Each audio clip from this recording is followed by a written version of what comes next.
आगे बढ़ते हैं इंशाअल्लाह और बात करेंगे सिंध और वफाक की। एक बार फिर ये आमने सामने नज़र आ रहे हैं। वज़ीर आला सिंध सैयद मुराद अली शाह ने वज़ीर आज़म इमरान खान को शिकवे शिकायत से भरा खत लिख दिया। बिल्कुल ऐसा ही है। वज़ीर आला सिंध का कहना था कि तहरीक इंसाफ सिंध से तासुब बरत रही है और सिंधी अवाम के साथ नाइंसाफ़ी की जा रही है।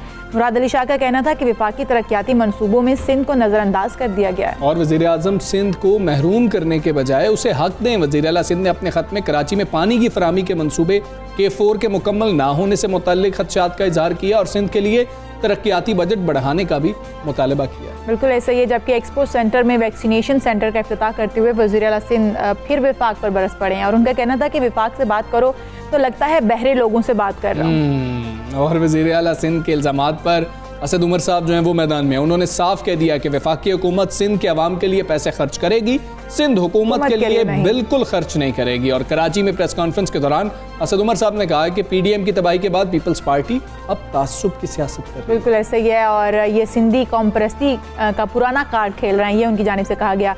मुराद अली शाह को मुखातिब करते हुए उन्होंने ये भी कहा है कि वज़ीर आला साहब पहले जो सिंध पैसा गया उससे सरे महल बने हैं, डायमंड के नेकलेस बने हैं, दुबई में टावर खड़े किए गए हैं, फिर फ्रांस में जायदादें बनाई गई हैं, लेकिन सिंध में पैसा नहीं लगा। तो अब आप पैसा खुद लगाएं, हम हुकूमत पर पैसा नहीं लगाएंगे। हाँ, हम सिंध के अवाम पर पैसा लगाएंगे। अब ये मामला है क्या, ये शिकवे जो किए गए हैं, हम देखें तो अपोजिशन लीडर हलीम आदिल शेख साहब इस वक्त हमारे साथ मौजूद हैं, सिंध असम्बली के अपोजिशन, उनसे बात करेंगे। हलीम आदिल शेख साहब अस्सलाम वालेकुम, गुड मॉर्निंग। आप तो कहते हैं शिकवे आप करते हैं वज़ीर आला सिंध से, सिंध हुकूमत से, वो आपके वज़ीर आज़म से जो है से शिकवे कर रहे हैं कि आप लोग कुछ नहीं कर रहे हैं। ये शिकवे शिकायत ही चलते रहेंगे, कुछ बेहतरी भी आएगी? आप लोग क्यों उनकी बात नहीं सुनते? वो कह रहे हैं बिल्कुल बहरे बन जाते हैं जब हम वफाक से कोई बात करते हैं। तो देखिए, एक मुहावरा है बड़ा आसान सा कि उल्टा चोर कोतवाल को डांटे। ठीक है, तो ये उल्टा चोर कोतवाल को डांटे के मिस्ताक कल जो मुराद अली शाह साहब ने जब ये बातचीत की है, जिस वक्त वो वफाक के ऊपर शिकवे कर रहे थे, उस वक्त वो वैक्सीनेशन सेंटर में उस वैक्सीन का इफ्तिताह करने गए थे जो वैक्सीन वफाक दे रही है। एक इंजेक्शन भी सिंध हुकूमत ने अपना नहीं मंगाया, जबकि हेल्थ जो है वो डिवॉल्व सब्जेक्ट है एज पर 18th अमेंडमेंट। मैं असल बात पे भी आ रहा हूँ अभी, लेकिन इनकी ढिठाई, इनकी मैं कहना चाहता हूँ जिस ढिठाई से झूठ बोलते हैं। और मुराद अली शाह का अस्सा ये है, ये मॉडरेट चश्मा वश्मा लगा के सूटेड बूटेड होके फिर जब ये झूठ बोलते हैं तो लोग इनको यकीन कर लेते हैं, जबकि मैं समझता हूँ ये नौसरबाजी करते हैं। अच्छा। अब मैं आपको बताता चलूँ कि दो चीज़ें बताता चलूँ कि असद भाई ने ज़रा पुरानी बात की है। असद भाई ने सिरे के महल, इधर के महल, उधर के महल बताए हैं। असद भाई को ये मैं बताना चाहता हूँ, उनकी मालूमात में उनकी इजाफा मैं कर दूँ कि पिछले जो, ये तो सबको पता है कि पिछले 13 साल में सिंध गवर्नमेंट के पास थ्रू NFC और जो लोकल रिकवरी रेवेन्यूज होते हैं 7,880 अरब रुपए आए हैं, जिसमें से उन्होंने सिर्फ 1650 अरब मुख्तस किए डेवलपमेंट के लिए और उनके अपने प्लानिंग एंड डेवलपमेंट डिपार्टमेंट के मुताबिक उसके अंदर से 44% जो है वो करप्शन की नज़र हो गए। अच्छा। इसका मतलब है कि जो 7,880 अरब आए उसमें से 750-800 अरब ही ग्राउंड पे लग सका, बाकी इन्ना लिल्लाहि व इन्ना इलैहि राजिऊन। अच्छा। अब मैं बताना चाहता हूँ कि बात की इन्होंने मुराद अली शाह साहब ने, अच्छा अफसोस की बात है इनके पास दे हैव नथिंग टू जिसको दिखा सके ये, उन्होंने कहा कि जी सिंध कार्ड खेलते हैं बस। ये इस साल में, पिछले साल में 2 पैकेजेस आए हैं। मतलब मैंने आपको बताया कि पूरे सिंध में डेवलपमेंट में इन्होंने 1650 अरब रखे 13 साल में और बाकी करप्शन करके 800 लगाए। पिछले 1 साल में प्राइम मिनिस्टर ने, फेडरल गवर्नमेंट ने सिंध के लिए 1000 अरब से ज्यादा के प्रोजेक्ट्स रखे हैं। अच्छा। तो मैं बताता चलूं आपको, पहले 1100 अरब का पैकेज जो प्रोजेक्ट्स अनाउंस हुए, जिसमें 62% हमारा था और 38% सिंध गवर्नमेंट का था। उसके अंदर क्या था, नाले थे, उसके अंदर ग्रीन लाइन थी, उसके अंदर फ्रेट कॉरिडोर था, उसमें KCR थी और K4 थी। ये उस 1100 अरब के पैकेज में था, जिसमें से 650, 62% हमारा था, तकरीबन 650 अरब के करीब हमारा था। उसके बाद 2 महीने कबल प्राइम मिनिस्टर ने सखर में 446 अरब के पैकेज अनाउंस किए, जिसके अंदर तकरीबन 206 अरब 205 अरब जो था वो कराची सखर हैदराबाद मोटरवे था। उसके अलावा गाज डैम दादू में है, दादू के उसके इफेक्ट मुराद अली शाह के हल्के से टच करता है गाज डैम। ठीक है, अच्छा ये दावे तो आपकी जानिब से किए जा रहे हैं। एक मिनट हलीम साहब थोड़ी सी बात तो सुनिए, ये दावे तो किए जा रहे हैं। Let me complete. लेकिन दूसरी जानब आप देखें ना कि वो कहते हैं कि वफाकी हुकूमत पर ये इल्ज़ाम भी लगाते हैं कि ये सिर्फ दावे हैं। अगर हम देखें तरक्याती बजट जो दिए जाते हैं वो सिंध हुकूमत तक पहुंच नहीं पाते। फिर K4 की बात की उन्होंने अपने खत में, वज़ीर आला सिंध ने, कि ये क्यों नहीं मुकम्मल हो पा रहा, ये तो वफाक के अंडर में आ गया ना, तो फिर ये क्यों नहीं पूरा हो पा रहा, इस पर क्या कहते हैं आप? बराए कर वगैरह मुझे इजाज़त दे देती, मैं आधे सेकंड में और पूरा कर लेता। मेरा मतलब था, मैंने आपको बताया कि गैसिफिकेशन हो रही है 14 अरब के करीब तकरीबन। इलेक्ट्रिफिकेशन के अंदर जो है उसमें पैसे दिए गए गोठों के अंदर। मतलब सिंध के अवाम को अगर कुछ पैसा दे दिया जाए तो वो वज़ीर आला कहते हैं हमें नहीं दिया, सिंध को नहीं दिया। वज़ीर आला ने अपना नाम, बिलावल का नाम, जरदारी का नाम सिंध रख लिया है। इनके जो गुजरा और ये लोग यही सिंध हैं। जैसे कि मैं आ रहा हूँ K4 पे भी आ रहा हूँ। सिंध के अवाम को कोरोना में 22% शेयर बनता है NFC का। देखिए इशू है ना, उसको समझ लीजिए, जिसमें हम जमात तफरीक नहीं, मैं आपको इस पर फिगर्स दे रहा हूँ। सिंध को NFC के तहत 22% शेयर बनता है, लेकिन चूंकि गुर्बत बहुत थी, माशाल्लाह भुट्टो जिंदा है सिंध में, जिसकी वजह से 35% शेयर दिया प्राइम मिनिस्टर ने। 65 अरब रुपए कोरोना में 12-12 हज़ार रुपए दिए सिंध के अवाम को। लेकिन सिंध के अवाम तो, सिंध तो मुराद अली शाह है ना, सिंध तो बिलावल है। बिलावल के अकाउंट में जाएंगे तो सिंध को गए, ओमनी के अकाउंट में जाएंगे तो सिंध को गए, जरदारी ग्रुप के अकाउंट में जाएंगे तो सिंध को गए। सिंध के अवाम को क्या? अब आता हूँ, K4 2013-14 में स्टार्ट हुआ है। मैं पूछना चाहता हूँ, उसकी लाइनिंग गलत कर दी इन्होंने, उसकी डिजाइनिंग गलत कर दी। आज से 1 साल पहले हवाले हुआ है, उससे पहले सिंध गवर्नमेंट के पास था। मैं पूछना चाहता हूँ, उस 6 साल का हिसाब कौन देगा मुराद अली शाह साहब? मतलब पागल बनाते हो, उस 6 साल का हिसाब कौन देगा? K4 पे आज उसकी लाइनिंग ही गलत कर दी। बस पैसे लेते रहे कमीशन के लिए, एक कॉन्ट्रैक्टर को उस्मानी को दे दिया, पता नहीं किस किस से बेड़ा गर्क कर दिया K4 का इन्होंने। अब वापडा को दे के वहाँ काम स्टार्ट हो चुका है। और K4 ऐसा नहीं है कि नलके की लाइन बिलावल हाउस से CM हाउस तक कोई पैसे पहुंचाने हैं कि एक बंदा मोटरसाइकिल पे उठाएगा वहाँ छोड़ के आ जाएगा। एक K4 बड़ा प्रोजेक्ट है, पहाड़ों से लाओ। 1 साल में आप हमसे चाहते हैं कि K4 नजर आ जाए। 6 साल में वज़ीर आला ने क्या किया? पानी और ये वाटर बोर्ड, पानी, सारे लोकल सब्जेक्ट्स है। उसके बाद मैं पूछना चाहता हूँ कि इस दौरान जो मैंने आपको बताया कि ये पिछले साल 1000 अरब से ज्यादा सिंध के अवाम के लिए प्रोजेक्ट्स आए हैं।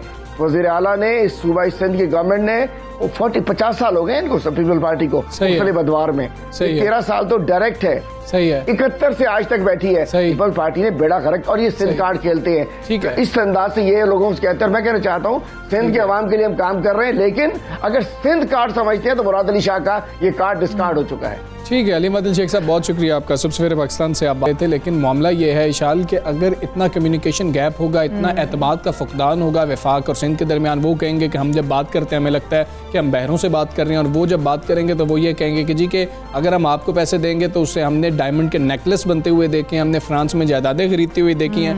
तो फिर अवाम का जो है वो ख्याल कौन रख रहा होगा, अवाम के लिए काम कौन कर रहा होगा? इतना एतमाद का फुकदान है दोनों हुकूमतों के दरमियान, तो फिर मसाइल का हल पता नहीं कैसे निकलेगा। लेकिन कुछ मसलों का हल हमें निकलता हुआ नजर आ रहा है आलमी सतह पर। बिल्कुल ऐसा ही है जी, जो हमजा बात कर रहे हैं, पाकिस्तान के FATF की ग्रे लिस्ट से निकलने की राह जो है वो हमवार हो रही है। और पाकिस्तान ने FATF की 40 में से 31 सिफारिशात के मुताबिक जो है वो उन्होंने कंप्लाइंट रेटिंग जो वो हासिल की है, जिसके बाद पाकिस्तान अब एशिया पैसिफिक ग्रुप की तौसीह शुदा जो उसके थे फॉलो अप फहरिस्त थी, उसमें शामिल कर लिया गया। और वजारत ख़जाना ने एशिया पैसिफिक ग्रुप की रिपोर्ट का खैर मकदम किया। इस हवाले से हमाद अजहर साहब ने ट्विटर पर बताया कि FATF की तारीख में किसी भी मुल्क की जानिब से सिर्फ 2 साल के अरसे में 20 मयारात में बेहतरी बेमिसाल है, और ये वफाक में 14 और सूबाई सतह पर 3 कवानीन में बड़े पैमाने पर इस्लाहात का नतीजा है। और ये जो 20 ज़ायद है और ये वजारतों और महकमों के नुमाइंदों पर मुश्तमिल FATF की पूरी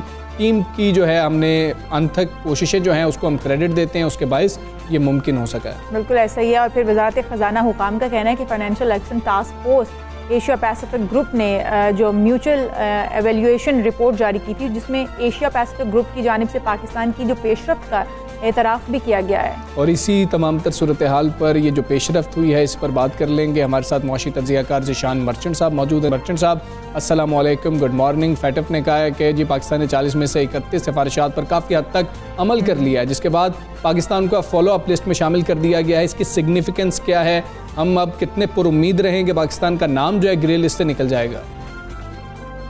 वालेकुम अस्सलाम and good morning to you too. मेरे ख्याल से बहुत अच्छी खबर है ये मुस्तकिल कंसिस्टेंटली जो पाकिस्तान जो काम कर रहा है जब से ये म्यूचुअल वैल्यूएशन रिपोर्ट का वो इजरा हुआ उसके बाद से पाकिस्तान लेकिन पिछले 2 सालों से भरपूर कोशिश कर रहा है कि वो जल्द अज जल्द जो है इस ग्रे लिस्ट से निकलने में कामयाब हो जाए। मेरे ख्याल से अब जो 40 में से 31 पे हम लार्जली कंप्लायंट हैं तो ये एक बहुत अच्छी बेसिस बन जाएगी कि इसके बाद अब जो नेक्स्ट हमारी जो मीटिंग होगी उसमें पाकिस्तान जो है कोशिश हो सकती है कि अगर वो इसमें से निकलने में कामयाब क्योंकि जो लास्ट रिव्यू हुआ था इसके बाद भी अगर आप ये देखें जो म्यूचुअल लीगल असिस्टेंस का जो एक जिसपे हमें पाकिस्तान को डाउनग्रेड किया गया था, पाकिस्तान ने उस लॉ को भी अडॉप्ट कर लिया, जितनी भी डबल टैक्सेशन ट्रीटीज हैं उसको रेक्टिफाई कर दिया है अप्रैल में।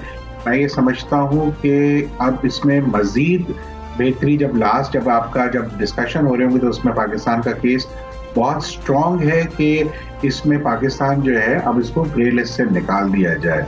ये याद रहे कि इसमें पाकिस्तान जो है उन 15 ममालिक में शामिल है जो इस ग्रे लिस्ट में इस वक्त मौजूद हैं। 2 कंट्रीज ऐसी हैं कि जो ब्लैक लिस्ट में है इस वक्त, और इसके अलावा तमाम वो कंट्रीज जो इसको इस स्पीयर में आती हैं वो वाइट लिस्ट में है। मैं ये समझता हूँ कि पाकिस्तान का केस इस वक्त बहुत मजबूत है कि वो जो है कंसिडरेशन में हो कि वो वाइट लिस्ट में ट्रांसफर। ठीक हो गया। अच्छा मर्चेंट साहब ये भी बताइएगा, एतराफ़ तो किया जा रहा है लेकिन फैटफ की तरफ से जो पाकिस्तान की शराइत में पेशरफ्त है मुल्क की मईशत पर कितनी असरअंदाज हो सकती है? लेकिन ये अगर वाइट देखिए होता क्या है कि ये हम चूंकि इल्जामात क्या है कि जो कंट्रीज जो ग्रे लिस्ट में या ब्लैक लिस्ट में होती हैं उनके ऊपर इश्यूज चैलेंजेस ये हैं कि वो काउंटर टेररिज्म फाइनेंसिंग में कहीं ना कहीं उनके लॉज प्रॉपर नहीं है, उनके मनी लॉन्ड्रिंग के लॉज प्रॉपर नहीं है। तो अगर पाकिस्तान इन चीजों को करते तो ये ना सिर्फ पाकिस्तान के लिए बेहतर है बल्कि पाकिस्तान की इकोनॉमी के लिए भी बेहतर है, क्योंकि जो पैसा पाकिस्तान से इलीगली बाहर चला जाता था या जो पाकिस्तान में पैसा इलीगली आता था उस पर अब रोकथाम करने में पाकिस्तान ने काफी प्रोग्रेस की है। तो मैं ये समझता हूँ कि ये इकोनॉमी के लिए तो बेहतर ही होता चला जाएगा, जितना पाकिस्तान इसमें कंप्लायंट होता जाएगा ये आपकी जो ब्लैक इकोनॉमी है उसको जो है फॉर्मल इकोनॉमी में या वाइट इकोनॉमी में जो है लाने में मदद करेगा। और मैं समझता हूँ कि ये जो गवर्नमेंट ऑफ पाकिस्तान इंक्लूडिंग जो सूबे और फेडरेशन उसकी मेरे ख्याल से ये कारकर्दगी को अप्रिशिएट करना चाहिए कि इसके लिए टुवर्ड्स अ कॉमन कॉज काम हो रहा है। और ये इकोनॉमी के लिए जैसे आप देख रहे हैं कि वैसे ही पाकिस्तान की अल्हम्दुलिल्लाह इकोनॉमी पिछले साल से इस साल बेहतर नजर आ रही है। मैं समझता हूँ कि आगे आने वाले अदवार में ये और बेहतर हो जाएगी, क्योंकि कोई भी मुल्क ये नहीं चाहेगा कि उसका स्टेटस जो है वो ग्रे लिस्ट या ब्लैक लिस्ट में हो, क्योंकि उसकी वजह से बड़े सैंक्शंस लगना शुरू हो जाती हैं और पाकिस्तान या किसी भी मुल्क को जो इस ब्लैक लिस्ट में शामिल होता है तो वो उसको फेवर की पॉइंट ऑफ व्यू से नहीं देखा जाता। ठीक है ज़ीशान मर्चेंट साहब, ये भी बताइएगा, हम गुज़श्ता इजलास की बात करें फैटफ की तो फिर तब बात हो रही थी कि पाकिस्तान ने बहुत बेहतर काम किया था, लेकिन पाकिस्तान की आर्म ट्विस्टिंग की बात हुई, वहाँ पर सियासी लॉबीज़ का जिक्र हो रहा था। अब पाकिस्तान ने फिर बहुत ज़्यादा कोशिश की है, इस दफ़ा भी कहीं खुदा न खास्ता ऐसा तो नहीं होगा कि हम फिर आर्म ट्विस्टिंग की बात कर रहे होंगे, ये कह रहे होंगे कि फ़लाँ लॉबी जो है वो फिर से चल गई, सियासी तौर पर फैसले तो किए जाते हैं।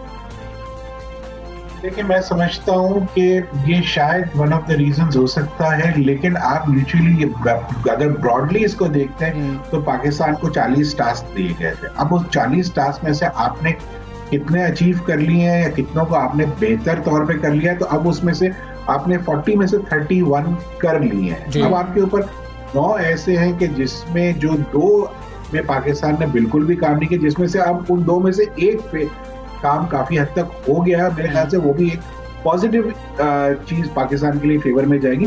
मैं समझता हूँ कि यकीनन कहीं ना कहीं इन्फ्लुएंसिंग होती होगी, लेकिन ब्रॉडली जो है अगर पाकिस्तान अपने जो भी अहदाफ उसको दिए गए अगर वो उसको पूरा कर रहा है तो कोई वजह नहीं है कि पाकिस्तान को जो है वो ग्रे लिस्ट में रखा जाए। ऐसे बहुत सारे ममालिक हैं दुनिया के जो पहले ग्रे लिस्ट में थे और उन्होंने कुछ चीजों को फॉलो अप किया था और उनको ग्रे लिस्ट से निकाल दिया था। पाकिस्तान ने तो मोर देन जो है वो 30 आउट ऑफ 40 जो है वो कर लिया। तो मैं समझता हूँ कि ऐसे चांसेस बहुत ज्यादा कवी हैं पाकिस्तान के इस वक्त कि अब पाकिस्तान जो है उन फेवर्ड नेशंस में है कि जिनको जो है इस ग्रे लिस्ट से निकाल के व्हाइट लिस्ट में दोबारा डाल दिया। बिल्कुल ठीक है, हम भी होगा। यही उम्मीद रखते हैं ज़िशान मर्चेंट साहब के ग्रे लिस्ट से निकाल के वाइट लिस्ट में कर दिया जाएगा। पाकिस्तान को बहुत शुक्रिया आपका। सबसे पहले पाकिस्तान से आप बात कर रहे थे और अब हमारी उम्मीदें फिर से बन गई हैं, क्योंकि पाकिस्तान बहुत ज़्यादा एफर्ट कर रहा है और हमें पूरी उम्मीद है कि इस दफ़ा जो कोशिशें हमने की हैं, हमने वो 31 टारगेट अचीव कर भी लिए हैं, तो अब कुछ बेहतरी आएगी और फैटफ के अगले इजलास में हमें कुछ फ़ायदा बिल्कुल नज़र ऐसे आ हम रहा ग्रे होगा। लिस्ट से निकल कर वाइट लिस्ट में आ जाएंगे। अभी हम एक ब्रेक लेते हैं। हाँ, ब्रेक के बाद वापस आएंगे। Stay with us. With us.